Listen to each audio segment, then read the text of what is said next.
Hi there and welcome to my next video. In this video I'm going to be making a 2D platform controller in C#. So I'll show you the scene that I've got set up and then we'll get started on the code. So I basically have a very simple sprite. It has a simple square sprite on it. I create the sprite, I called it player over here. The player is made up of the sprite renderer itself. As you can see, it's made up of the a box collider. You need a box collider on it as well, or a capsule collider will be fine. And the rigidbody 2D so that we can have the gravity and physics and we'll act on the rigidbody 2D in the script. The rigidbody is set as a dynamic, and I wanted to create a physics material for it as well so that it's slidey. So I just made a brand new physics material, a physics 2D material, and I've created, made the friction and bounciness as 0. So you'll see when we click on the player here, I just dragged this into the rigid body material. Into the material for the rigid body right here, so that makes it slidey. So the next thing you're going to need to get this platform behavior is to create the code. So I'm just going to create a new C# script and I'm going to call this one player movement. I'm going to spell it correctly, player movement, and then we're going to open this up inside of Visual Studio. Alright, so the first thing we really have to do is to create a vector2 to hold this movement. So we're just going to create a vector2 move and initialize this to a 0. Then inside of update, this is where we're going to get all of the input stuff, and we're just going to store that in the vector. So let's make move.x equal to the input from the horizontal axis, and then we want to put the y equal to the actual gravity, but in order for us to do that, we're going to need the rigid body. So let's get the rigid body 2D up here, just call it RB, and then inside of start we can cache that value. So we'll say RB equals get component rigid body 2D, and that means that we can get the current y velocity of the rigid body and store that in the move.y. Let's also just create a variable that we can multiply the movement by. So let's just make a new float and we'll call this move speed and make this equal to some random value. 10 will do, and then use that when we get the input to move just a little bit faster in the right and left direction. So the next step is, one of the most important things is doing all of the movement inside of the fixed update, inside the physics time step, rather than doing that in the update. And so create the fixed update method, and then we want to try and take those values that we've got from the move and actually add them to the rigid body. So we just do it simply with rb.velocity is equal to move, because we've already calculated them.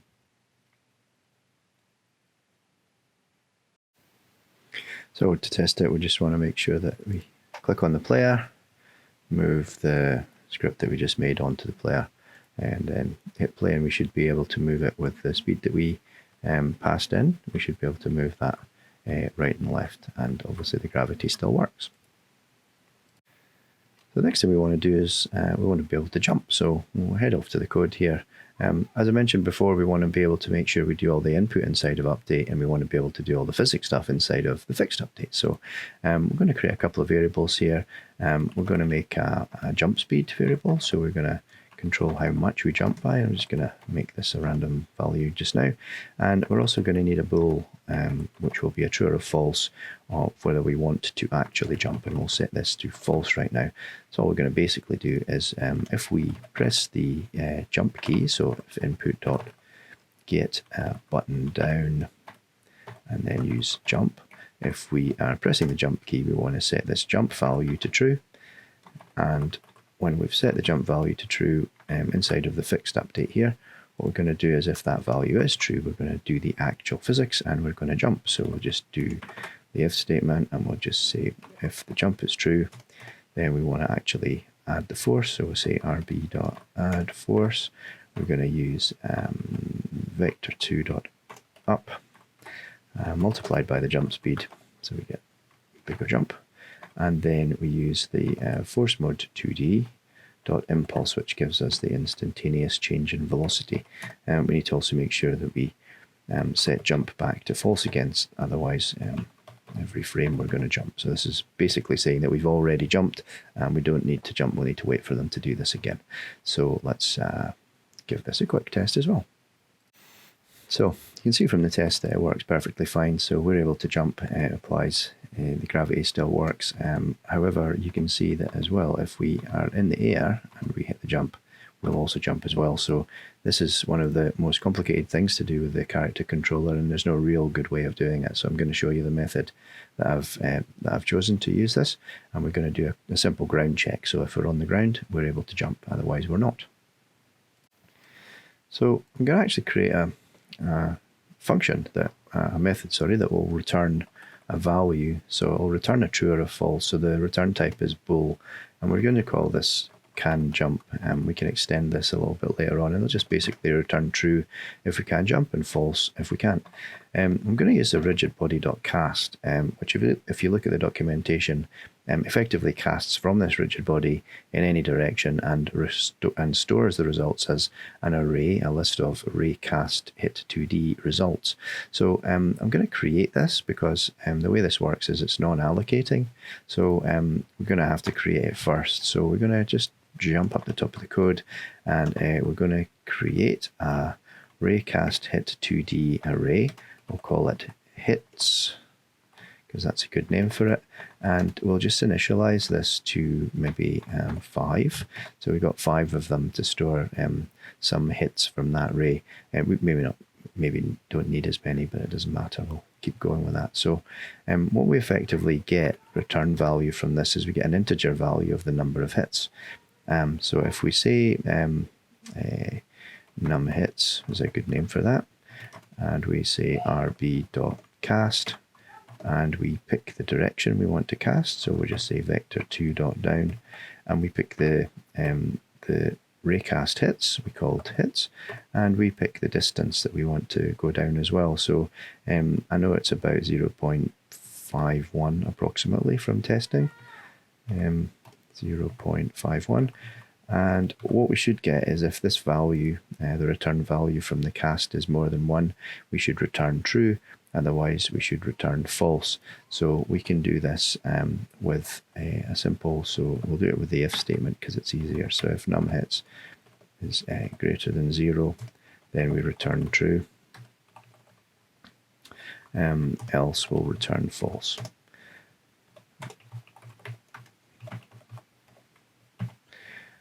And so we should have a very simple ground check kind of function here that we need to check in the update here if we are able to jump. So we'll say and with the 2 ampersands, and we'll say if and we can jump. So if we can jump and we press the button, set this to true, otherwise we need to leave that as false, and then we'll do the jump in here if that is set to true. Let's just save this and test it. So it's pretty functional right now. There doesn't really seem to be too many problems. One thing that we can do inside of this is we can also create some layers so that we can have a little bit more control over what we check is the ground and what isn't. So I'll quickly add that into the code. So if we can create a contact filter, let's make this public so we can see it inside the inspector, contact filter 2D, and we'll call it ground filter, and I'll show you the settings for that, and then we'll use it inside of the cast. So let's quickly go to the script here. So if we click on the player, we'll see down in the script we now have the ground filter that's listed here, and this ground filter allows us to be able to use layer masks, so we can have certain layers that we consider to be ground and layers that aren't. So if I tick this use layer masks, I can drop down this layer masks and I can create specific layers. So I've already made myself an extra layer called ground. The way you make layers is just under this layer menu here, you can add a layer, and I've just got this add layer. I've made my first user layer 8 is my ground layer. So what allows me to do is if I click this use layer mask, and then I can add this ground layer for any object. Now obviously the the player is the one that I have selected here, so that's not the one I want to be the ground. So let's be smart and click the ground, and then choose the layer of the ground to ground. And on the player itself, we want to make sure that in the contact filters, we set the layer with layer masks on. We set the layer mask that we're looking for to be ground, so just on the ground. So anything that is ground will be considered with the cast, the raycast, it will be considered to be a hit. So let's go to the code so we can add that in.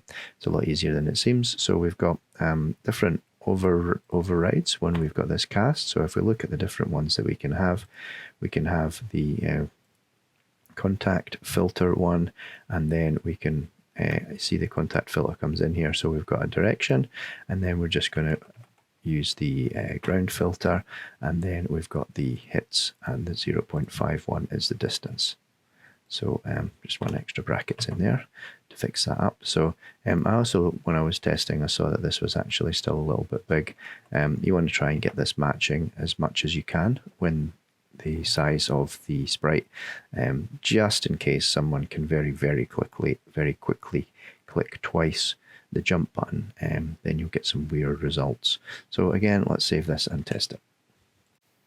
So I set up a second platform here. This one has got the layer of ground, this one taking the ground layer off of it, and you can see when we test this, now that we have the contact filter in our code, we're able to jump while we're on this one, and if we jump over to this one and we try and jump, we can't. So no matter how many times you hit space, you can't jump. So that's the basics of it. One little bonus, just while we're at the end here, is a lot of people want the camera to follow, and it's a lot simpler than it seems. You don't need to write any code. So all you do is select the camera, add a component of position constraint, and the position constraint just allows you to get the position of this correct relative to the camera. So if I just make this slightly lower down than the camera, maybe move the camera up just a bit. Once I'm happy with the relative positions of the two objects, on this position constraint in the main camera, I add in the sources of the actual object I want to follow. So my player object goes in here, and then I just click activate, and it's as simple as that.